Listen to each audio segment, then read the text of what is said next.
Welcome to the Bringing the Human Back to Human Resources podcast, the podcast all about the delicate balance between people and business, and quite literally reconnecting the two. My name is Tracy Rubin, and I've spent nearly my entire professional career in HR. Join me as I share stories, opinions, and words of advice with you each week.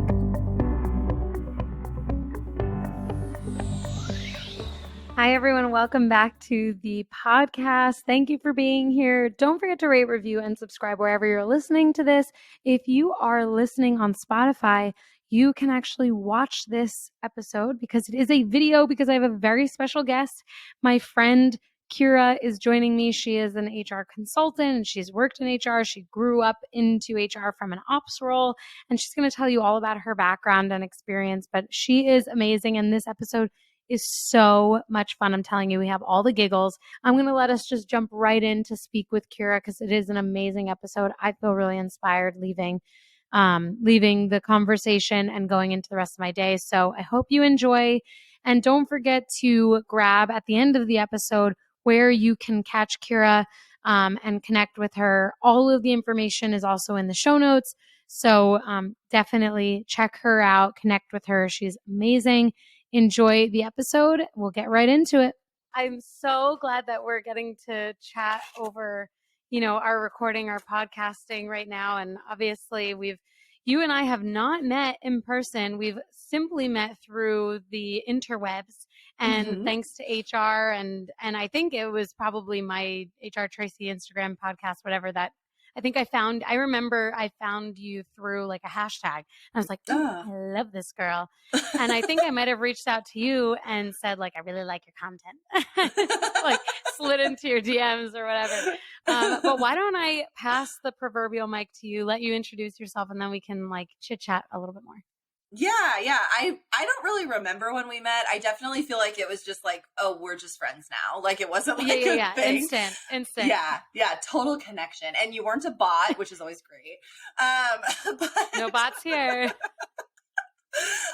But yeah, I'm Kira. So I actually started in operations management. So I got an organizational management grad degree and then started taking over operations and management for small businesses. And then that kind of envelops HR along the way because a lot of small businesses may have operations people, but they probably don't have HR people. And then over time, just started consulting one-off. And then during COVID, found this huge need in the remote space for digital companies and remote businesses, online businesses to like have teams as they were growing so quickly. And so then I just kind of like plugged myself in as like an outsourced HR or consultant to help bring them foundation so that they can take it and run with it, providing HR and organizational management education to pretty much anyone, but generally people in the US. So I don't know anything about Canada. So that's okay. Canadians, we're thinking about you. Yeah. Canada is so tough because every province is so different. And that is, if you can tap into that Canadian market, that's where it's at. But I mean, I think your story is so inspiring. And I remember vividly when I came across your profile and then we chatted that one time that I was so inspired because you just like jumped into this like consulting work and you have your own business and you have a team and your team is growing.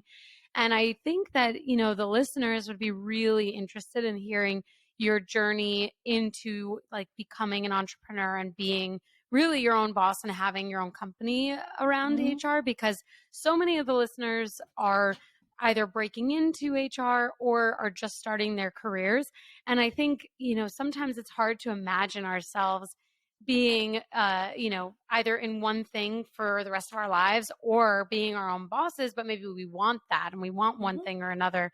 So tell us a little bit about that and how you kind of realized in COVID, like you mentioned, that you had what it took to really be the answer to the problem.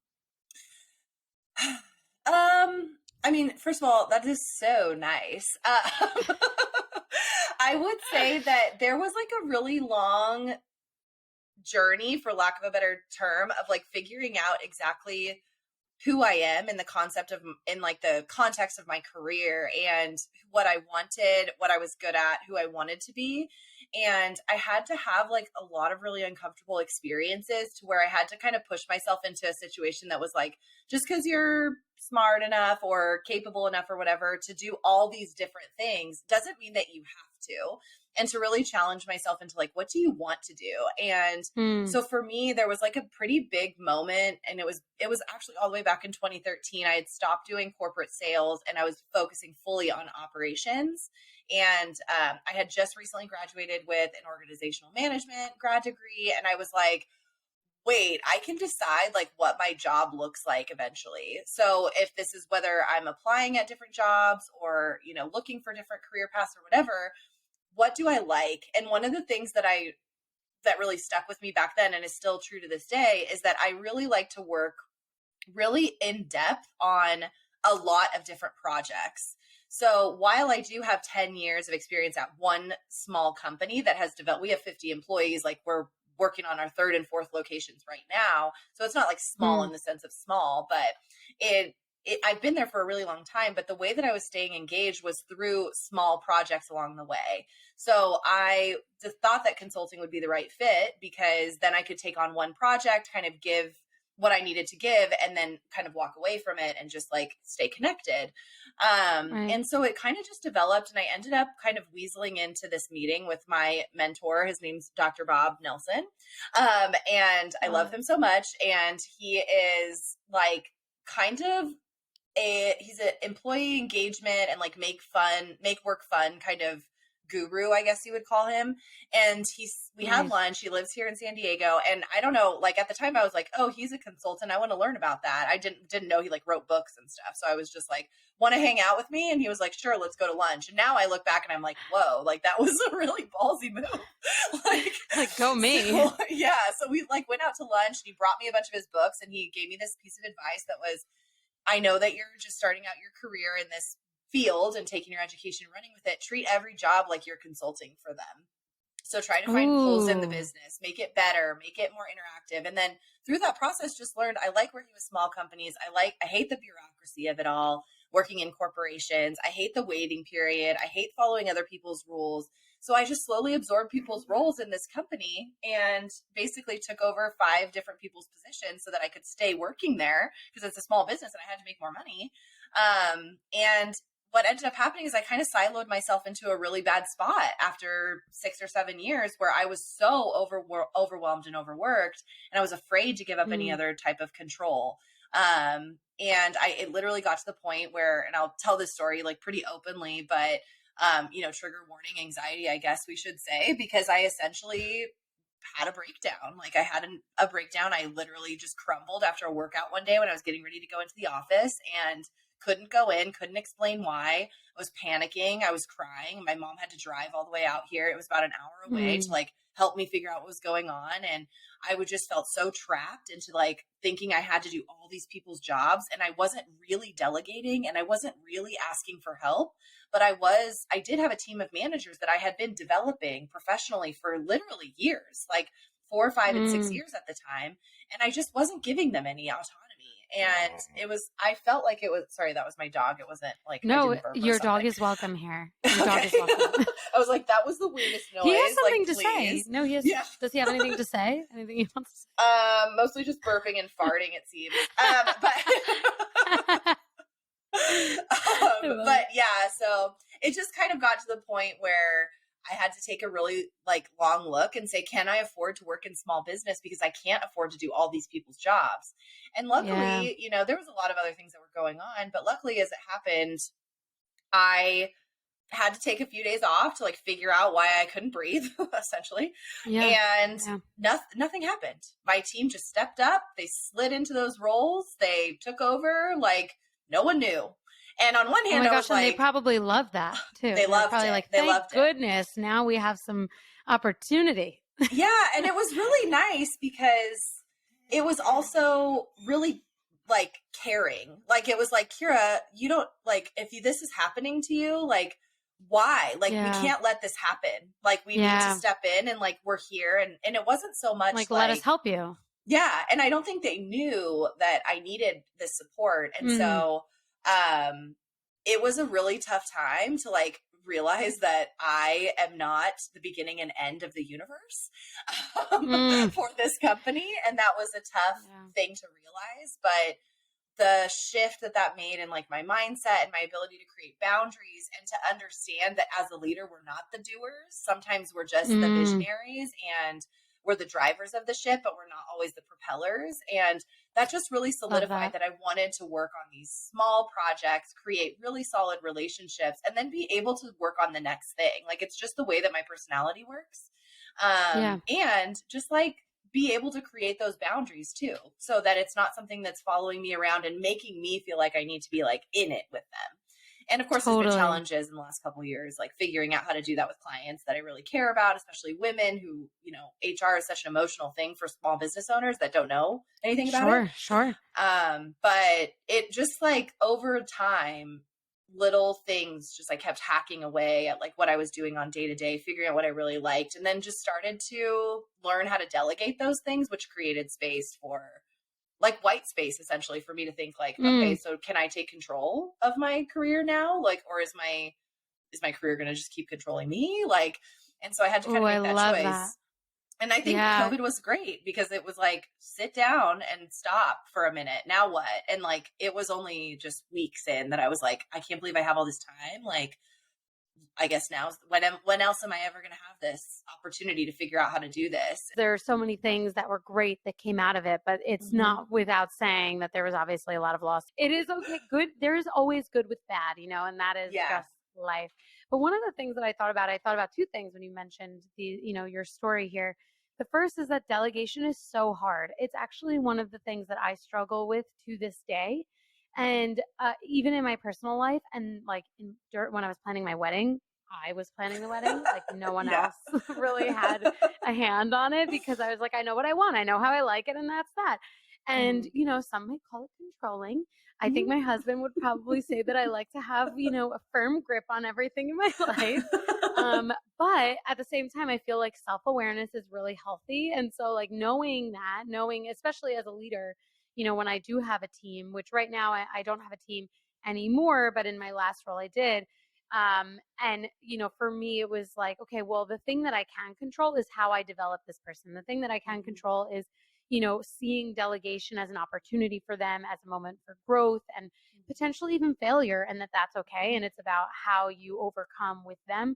And I think I learned that early enough in my career where I didn't have to like fail first.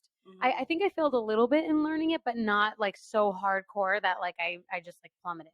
I learned it quickly enough. And I think that like I think about my sister actually, she's like an incredible delegator, and that's because she doesn't want to be the one to like really have too much of a hand on it. And it's interesting because like she's planning her wedding now, and so I see how much she delegates, and I'm like, am I the idiot for not delegating all of this other work? Because like I wasn't stressed while planning my wedding. I had a perfectly smooth sail.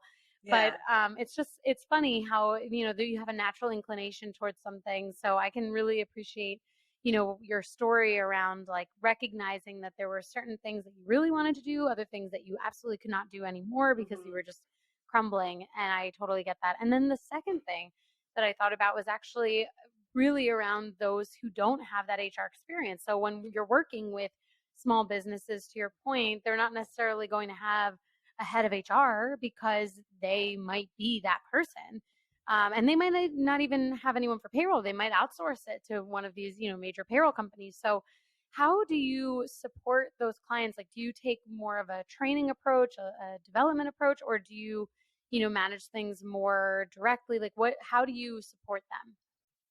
Yeah. And it's always evolving. Like, I think that's a big thing is that at the time of this recording, we have built several programs and offers that can speak to the needs of where the business owner is at in their business, and also what type of leader or manager they want to be and what they want to delegate. Because like you mentioned with your wedding, truthfully, like whatever brings you joy, it doesn't matter if it's right or wrong. Like that's totally not it. It's just some of us are going to like things more than others. Like some of my business owners want to be nitty gritty developing their people, and some of them want to be hands off and they want somebody else to manage people and they want to just be behind the scenes. And I think it just is really about knowing who you are and what your strengths are, and also being willing to kind of bend a little bit as like things flow. So we Mm, really do, like, depending on where the business owner is and what they want. Um, the hardest thing actually is just educating people on the fact that they need HR no matter what size their business is. And mm, HR touches so many parts of their business that there's no way to like really create a long-term plan without it.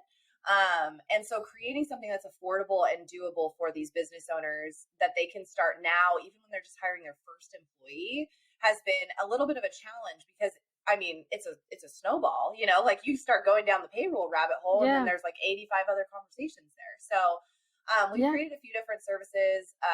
We have a course that kind of walks people through the basics of HR, the conversations I was having over and over and over again with business owners, like Mm-hmm. documentation and, management training, the do and don'ts of interviewing and, all that kind Yeah. of stuff in like bite-sized little snippets.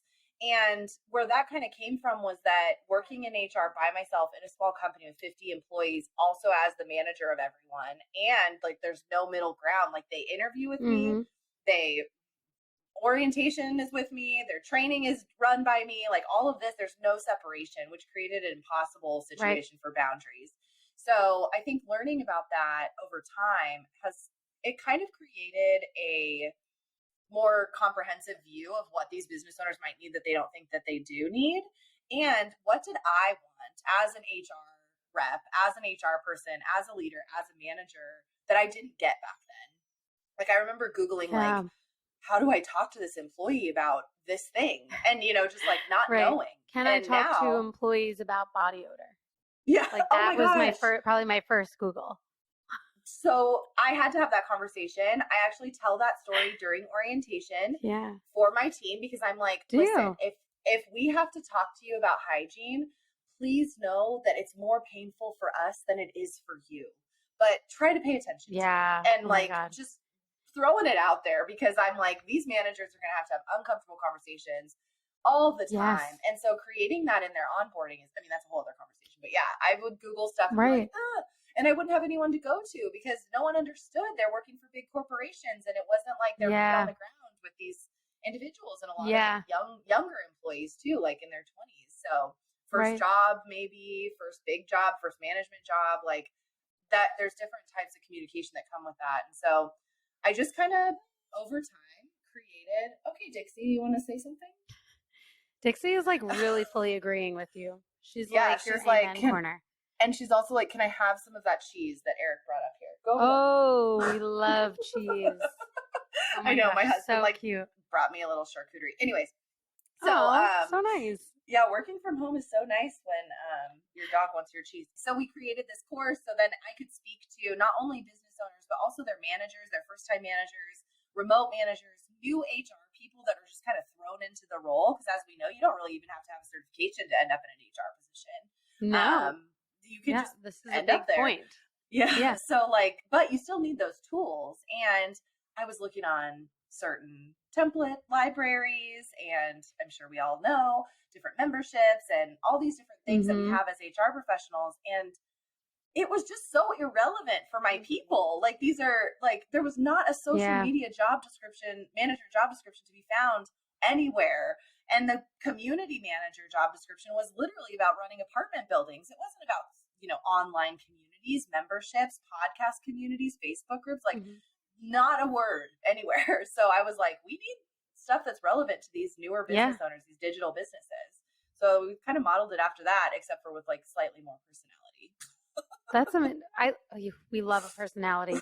I mean, yeah, because a lot of the material, I don't know how some of this material has even made it to the year 2022 because like as an HR person, I'm very honest with the listeners about this. Like there are certain things that I love about what we do and there are things that I hate. And one of the things that I hate is that we put out material that we can't even listen to and we can't even like find, a way to get through it without being bored and yawning. So Yeah. that it's so true. Like having compelling and interesting information just makes you want to know more. And it's so interesting because in all of my years of working with the retail population, we always tell them, all the managers, you're the HR person on the floor. If you don't have an HR person in your store, you are the HR person. You have to feel comfortable having difficult conversations with people. And I mean, the body odor one comes up so often. Oh I could gosh. probably make like a whole episode series on that alone. There's so many, there's so many reasons. People are like, well, what if it's a medical condition? Well, we can still talk about it. It's okay. And so having that approachable and personable information, I think, is a great perspective to take.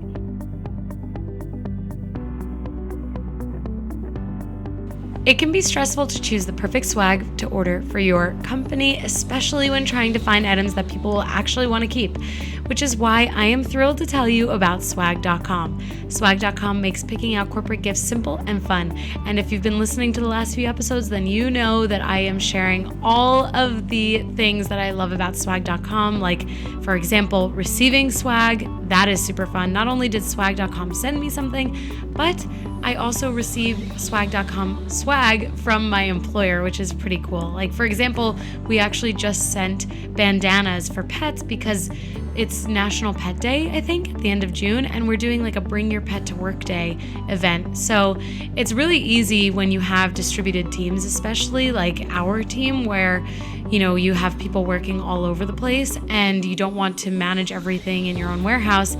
Swag.com makes it easy because you can just send everything to everyone using their warehouse setup, which I'll tell you a little bit more about. So swag.com makes it their business to offer a wide range of products, so there's something for everyone. They carry premium brands like the North Face, Camelback, Ray-Ban, and more, all customizable with your company's logo or artwork. You can even create custom swag boxes full of great branded items, which is what I've experienced at my employer, all delivered in a unique box designed for your company. And with swag.com, you can easily set up a corporate gifting program with your team, for your team, with no platform fees. Their team of expert curators are standing by to help you design the perfect gifts for your team. And I mentioned this warehouse thing.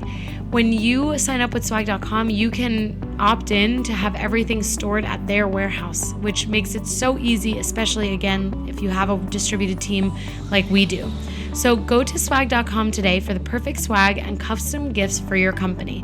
Right now, I have a special offer to help you get started with 10% off of your order, but only when you go to swag.com/humanhr and enter promo code HUMANHR10. Remember, for 10% off, go to swag.com/humanhr and use promo code HUMANHR10.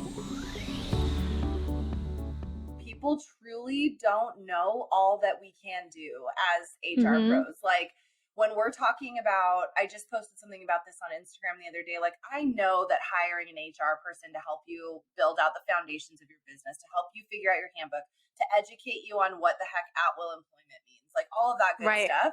I know that's not sexy. I know it's not, doesn't sound that fun. I know you want to actually hire somebody to produce your YouTube channel because that's what's Right. going to get you followers. Like, I know that you want a photographer and a brand photo shoot and a conference and a blah, blah, and your money could go in other areas.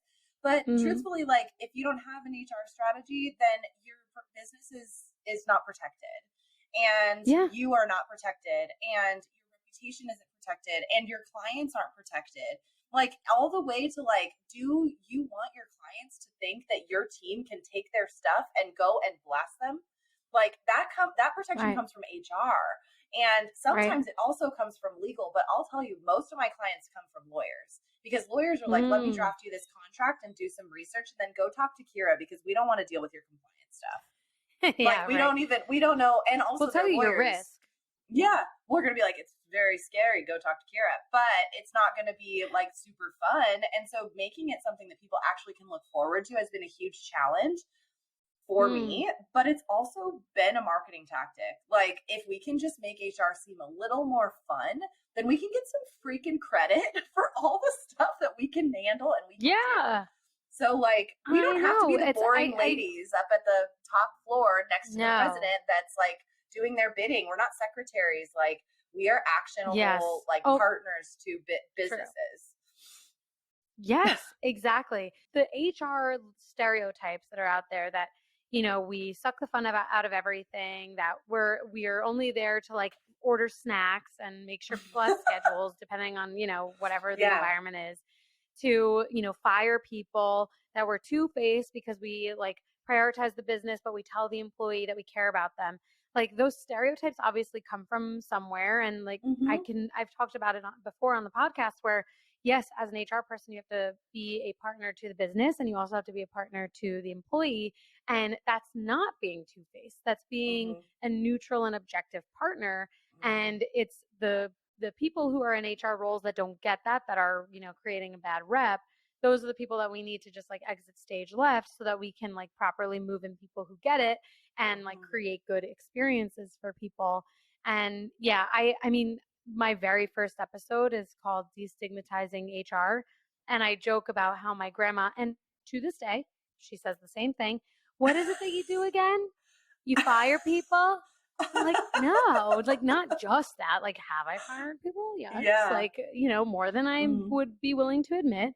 But like, that's not it. And she's like, how do you know how to do all this stuff? And I was like literally just yesterday, I was on my way to Trader Joe's and she called me, or I called her, and she asked me that. And I was like, Grandma, I have no idea how I know to do this. Like, it's just from experience and like having some sort of skill set.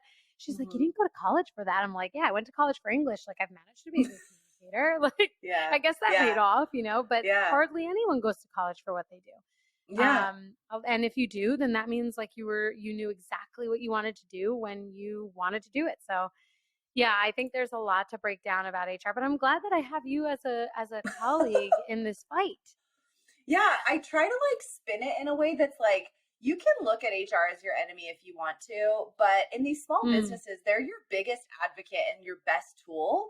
And I love that the pendulum is swinging into more of an employee like driven market, because it's challenging businesses to look at the power that HR has to help them to retain, attract, keep their talent. And also to create a company culture and environment where people actually want to work. And I know that most companies weren't prepared for all these changes. I heard like a statistic that we went a decade faster into remote work than we were supposed to because of COVID. So it's really not anything to be ashamed of that companies they weren't prepared for this. And it's not that surprising that the pendulum is swinging in this direction to force companies to step up. But it just shows you the power of the human experience in corporate and even small business or medium-sized business environments, that we can make an entire trend happen that pushes up salaries and creates more benefits and puts pressure on lawmakers and legislation to pass, and like is really pulling information that is used in a way that is mutually beneficial for all people. And then in turn, it's also beneficial for the corporation. But we are kind of stuck in the middle. So being a business owner that is in HR puts me in a really funny situation with my team, because I'm having these conversations and they're like, okay, so when are we going to get a raise? And it's like, but it really challenges me as a business owner to have things be super transparent, and our culture is really easy to deal with. And we have this open communication, although it can be challenging. And so if every business kind of treated themselves as the business owner and the HR people that are responsible for their experience, then, I mean, our company culture is really fun to work in, and we enjoy coming to work. We have flexibility, and it really translates to the way that our clients view and see us as well, and how we can protect them, because it's all built into our processes. Just had this crazy conversation with an employee for a company that I work with that was like really raw and honest. And there was 2 employees hired at the same time doing the same job. One of them excelled so much. The other didn't. They didn't have the skills that they needed. They weren't showing up the way they were supposed to. They didn't have the attitude they were supposed to, but they were in this little bubble, and it contaminated the super high performer that had a good attitude and was showing up for the team. And really the conversation I had with the lower performer was, look, I understand that you think you're on the same level, but I have seen your performance evaluations. I know that this was spoken to you about. You are not on the same level. And I understand why you may not want to divulge that to your partner in crime at work, because that can be embarrassing and hard to understand. But you're creating a situation where your friend is miserable. Like, they are doing a good job. Like, you need to stop this, because it's not fair to your friend. Yeah. And it's like, this may not be the right fit for you, but when you're complaining, I still can't even find a way to develop you into this role. And all you're doing is now creating a situation where I can't help you, and you're hurting someone that you supposedly care about. and you're ruining their chances and who's of doing having a good career. job. Yeah. Right. And I just had to straight up tell them, listen, like you're not doing as good of a job as you think you are. And I don't know why you think that, because you've been told this directly. So yeah, you cut that person a slice of humble pie. Yeah. And it's like, and right now what I need you to do is just focus on the experience that you're creating for your teammates. Because if you're not going to be motivated by, or if you need to think about this, or you want to talk about it again, I'm here. Like, trust me, I'm here. However, my job is also to protect their work environment. And they don't realize it, but you are really hurting that for them. And, you know, maybe that person, after having that open and honest conversation with you, will be able to take a step back and assess, like, if they are happy there. And if they are happy, then that's just a behavior change that they need to take, you know, control of. And maybe that means that they'll be more successful because they'll actually put more effort in. Because sometimes I definitely see employees who think that they are doing a stellar job and they have close friends and they've been with the organization for, you know, a good amount of time, but because of their negativity or whatever it is, they're actually preventing others from being able to move forward. And they have this perception that they're doing much better than they are. And instead of making an even better experience for themselves and their, you know, colleagues, they're only hurting themselves further and like hurting it for others. So I can definitely appreciate that story. One of my final questions for you, because I know we're coming up on the time, is really around like, I know. We're going to have to do this again. It was fun. We talked forever. I'm like, whoa, I thought only 10 minutes went by. My final question for you, so I can let you get back to your adorable pups, is really around like how people, you know, let's say they're starting a business and you're speaking to them right now and they want to invest in HR, but maybe they have limited budget. What are some recommendations that you have for them so that they can prioritize culture, they can prioritize people, and then make an effort to save that, you know, save a part of their budget in the future to really have that full-time person? But what can they do in the interim until they get there? Yeah, I mean, not to like totally make this about me, but we do have a program called Set to Scale, which is kind of an HR course. I mean, it is an HR course, but for everyone that's in the US. So there's going to be lots of different strategies and bite-sized videos about little things that you might need to know about, as well as a Slack community, so you can bring your questions about compliance and all that kind of good stuff. So I think that, and that's only, you have to commit for a year. It's a year-long program. You can pay in full, but it's as low as $197 a month. So like $197. That's amazing. Like, so it's, yeah. And they get direct like access much less to me. than like a full employee. Yeah, for sure. And they get direct access to me, and we do coaching calls every 2 weeks for management consulting, or we have one of the coaches in the program is a recruiter who I have introduced you to, I think. Her name's Meg. And so she can help with like even developing job descriptions without having to hire a recruiter to do that for you. And if you're just starting a business, it kind of eases your way in, but we'll help you do it responsibly. And it's really fun. You know, it's a good environment. There's lots of things that happen on the calls that really kind of we can share within the community in a really open and honest way. That, I mean, will people cry sometimes? Yeah. Like, I'm not going to lie, like management and leadership is hard, but if I would have had this when I first became a manager, oh my gosh, like my life would have been so much easier. I would have had such a better community. I would have probably had less burnout. I would have learned things quicker. Like, and that's why we built it. And it's not that boring, I swear. But on the flip side of that, I don't think that anything that you do is boring. Thank you. I appreciate it. On the other side of that, if it's not something that you're ready for, I think that probably just making sure that you're spending time really looking inward and seeing what kind of company that you want to build. Stop consuming other entrepreneurs' content and start creating what you want for yourself and who you are. Love that. Because even though we might think that, I thought that this was going to be super, because I have one-to-one services as well, but I thought every business was going to be super easy to templatize. Let's throw a handbook at it. Like, let's get going. No, it's like page by page, like very custom. Even though we all might share the same values, we want to have diverse companies. We want to support our team. We want to make money. We want to have a good life. Like, especially the women business owners want to figure out how to do more than just run a business and have a kid. So at the end of the day, I feel like there's just so much that we can do to help ourselves by just understanding what we want and building a company culture off of that. And it takes time to figure that out. And if you've just started a business, you may not even have the time or the bandwidth to really sit down and take a course on this or to figure all of this out or whatever. But if you have a solid culture and a solid mission, and you know what your values are and you bleed that into everything you do, your marketing, your advertising on like different platforms, your podcast that you go on, pitches that you promote, job ads for searching for help, contractors that you work with, then you're really just expanding your reach and helping to solidify who you are as a business owner. So creating a company culture is going to be super natural. And it doesn't have to be so hard. You have 10 employees that are all unhappy and now you're going to create a company culture. Like, do it now while you're starting out. You can figure out what that looks like and let it evolve over time. But yeah, I think that was one thing I wish I would have taken a little more time for in the beginning for myself, because once I really needed it, I had to create time to do that before I brought other people into the fold. So it was That's fun, amazing. but also stressful. Stressful, I'm sure.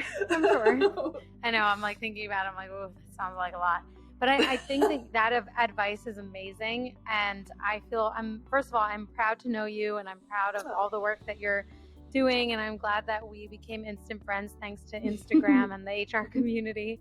And I really look forward to seeing all that you do. And so I guess with that, why don't you tell all of the listeners where they can find you and connect with you and get all of the good stuff that you put out there? Yeah. So on Instagram, I am The Paradigm with 2 M's, and obviously Viva La Dixie if you want to just get dog content. And my website has everything that you could ever need, including a whole bunch of free resources and freebies and stuff like that to just kind of dip your toe into the HR world, and information on our Set to Scale program, which we talked a little bit about here. But if you need more support, I do still offer free consultations. They're quick and dirty, but we can usually help figure out what you might need next. And that's just through our website as well. And we have a template shop. So settoscale.com has a bunch of HR templates that are built for remote teams and online businesses that are super affordable if you just want to figure out what the heck we're even talking about job descriptions. So yeah, right. That alone can be daunting. I really appreciate you joining the podcast. I love being with you on this lovely podcast since I'm basically a fan. So I feel like very like starstruck right now. Oh my gosh. Wow. Feelings mutual. Thank you so much. Bye, Dixie.